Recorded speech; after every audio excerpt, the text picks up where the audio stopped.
Welcome to, or welcome back to, the Agatha May Detective Agency. I'm Agatha May, and in my last update video about the Pawleys Island Community Church scandal, I talked about the son of former pastor Don Williams and his charges for sexual assault and assault of a high and aggravated nature. I came across an article about the assault that was published on February 21st, 2010 by the Sun News out of Myrtle Beach, and I wanted to share some of it. I won't read all of it because it's pretty long, but I'll hit the highlights. I'll have the article available at the Agatha May Detective Agency Facebook page. I do want to let you know that the article discusses the actual assault in detail. I won't be reading that part in this video, but I wanted to let you know that it is in the article if you go to read that.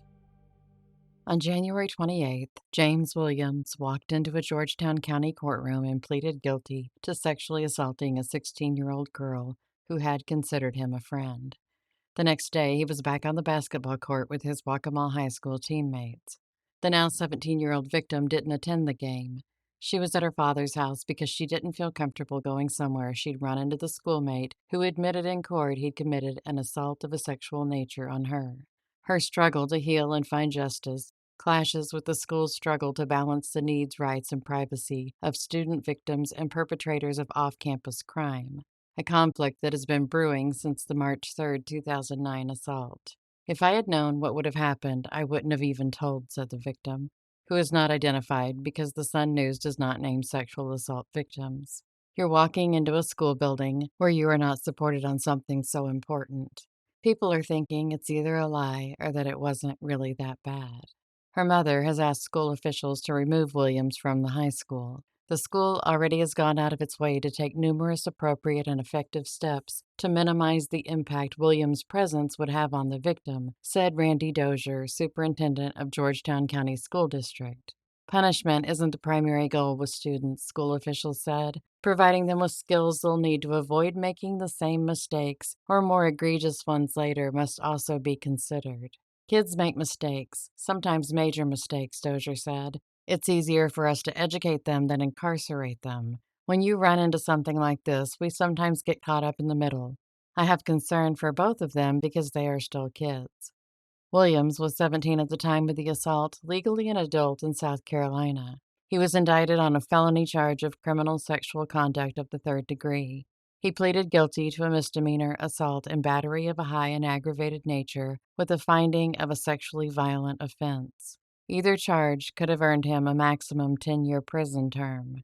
He and his father, Don Williams, pastor of Pawleys Island Community Church, declined comment for this article through their attorney, Thomas Brattain. On the day of the sentencing, the court heard a statement from the victim's father, who is stationed in Iraq. "My daughter sits here before you in the presence of her family, yet without her father by her side," it said in part. His ex-wife, the victim's mother, read it in court.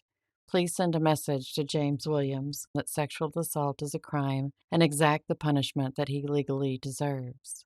He received a 5-year suspended sentence, 5 years probation, and was put on the state's central registry for child abuse and neglect.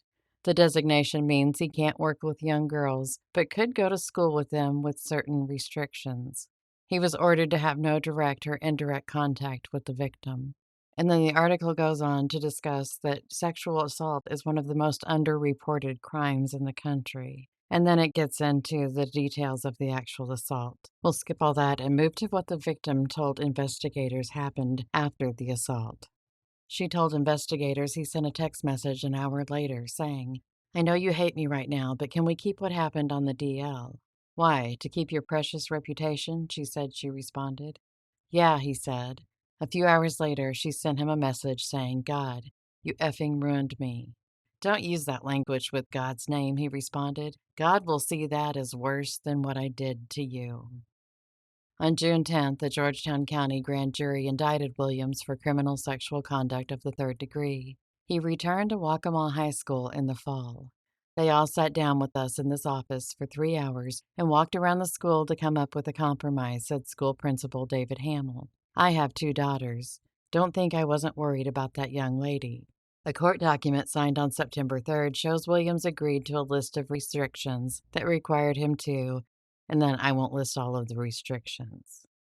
In addition, Hamill assigned an administrator to personally monitor Williams for a month. I think he's gone out of his way to make this work, Dozier said. Williams is not a star athlete, school officials said. He was not a starter on the football team, recording a single fumble recovery and no tackles all season as a defensive end. He was a starter for a basketball team that lost more games than it won. Dozier said he wonders if it was right to let Williams play 2 full athletic seasons while facing the charges, especially being allowed to play his final 3 basketball games after his conviction, but defers to the judgment of Hamill and the coaches, particularly because of the lessons such structured activities provide, like teamwork and cooperation, Dozier said.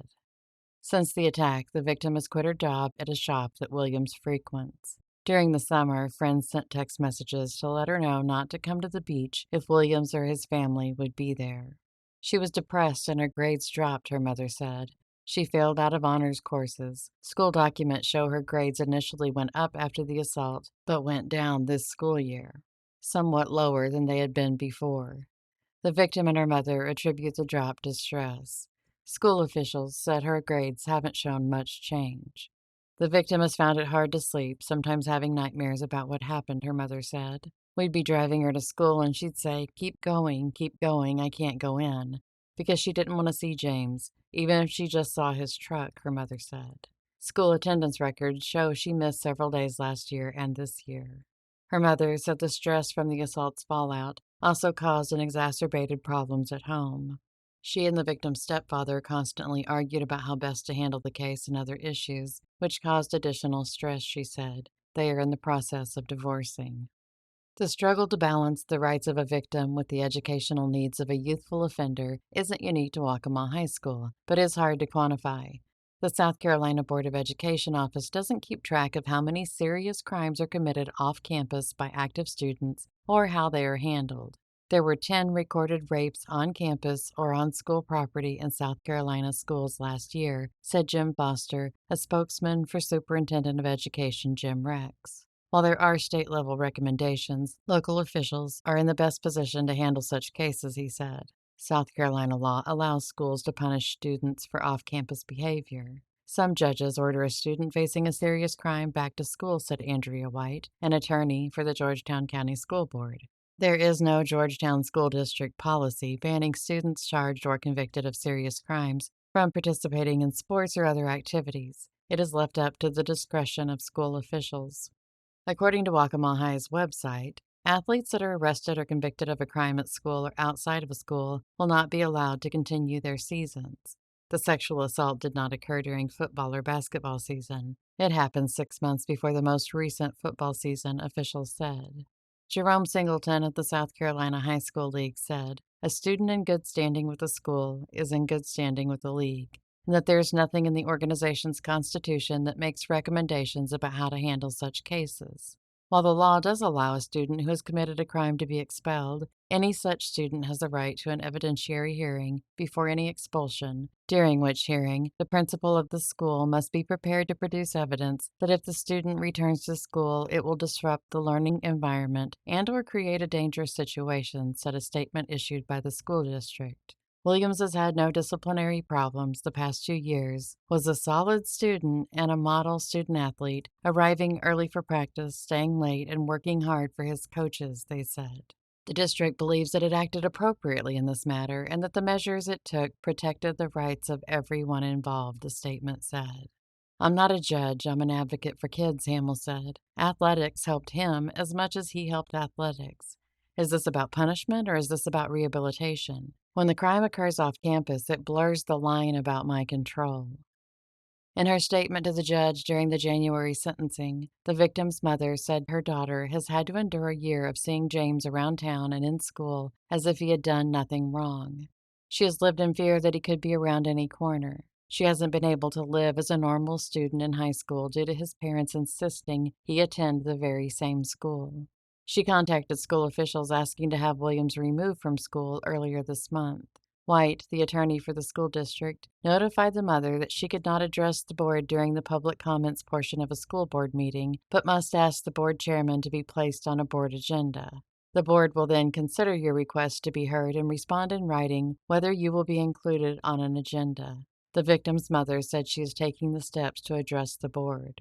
"We were friends in middle school. We were close," the victim said, adding that she helped Williams deal with the death of a basketball player who drowned in a Sandy Island boating accident that claimed 3 lives. "I view it as the biggest betrayal ever because he was a friend. He took everything away, my purity.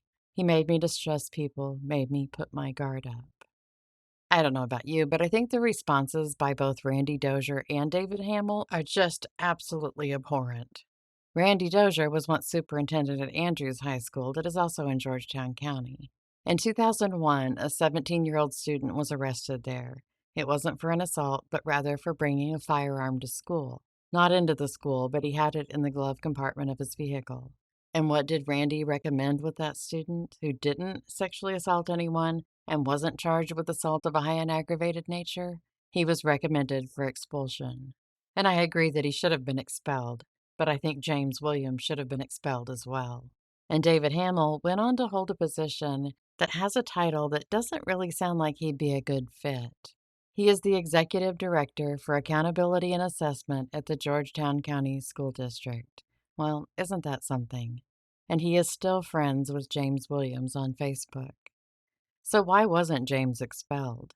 Why was the victim made to completely rearrange her life because of the actions of another?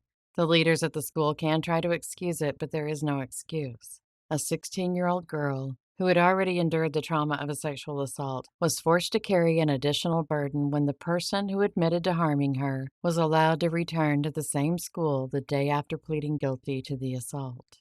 Instead of creating an environment where the victim felt safe, supported, and protected, the situation effectively shifted the consequences onto her shoulders. She was the one who had to alter her routine, navigate the fear and anxiety of potential encounters, and relive the trauma in a place that should have been focused on education and well-being. When institutions fail to take meaningful action after a perpetrator has accepted responsibility for such a serious offense, they risk sending a damaging message that the comfort and convenience of the offender matter more than the safety and recovery of the victim. Schools have a duty not only to educate students, but also to provide a secure environment in which they can learn without fear. Waccamaw High School completely failed the victim. In the article, the school leaders made it a point that James wasn't a star athlete, that he wasn't even very good at football, and yes, he was a starter for the basketball team, but they had lost more games than they'd won. But then they also said that James was a model student athlete. And Principal David Hamill said that athletics helped him as much as he helped athletics. So, did the school allow James to return to the school because he was a starter for the team? That would explain why the coaches were allowed to determine whether or not James could play. And them trying to diminish James's importance to their athletics at the school is a bit much. You can't fool me, girly girl. In the November 30th, 2008 edition of the Sun News, they posted that James Williams was one of the key returners to the basketball team. So if James was allowed to return to school because of athletics, how did he manage to get a felony knocked down to a misdemeanor and then get only 5 years of probation? If he could have received 10 years for each count, why was he not sentenced to even a minimal amount of time in prison? I know that some of you listening will know who the victim is, but please do not mention her name in any of the comments. Thank you so much for joining me for another episode. Please leave a comment letting me know your thoughts on how you think Waccamaw School should have handled this situation and why James was allowed probation and was allowed to return to school. I'll be back soon. Until then, stay safe, stay curious, and remember, the more they try to shut you up, the more you gotta yell.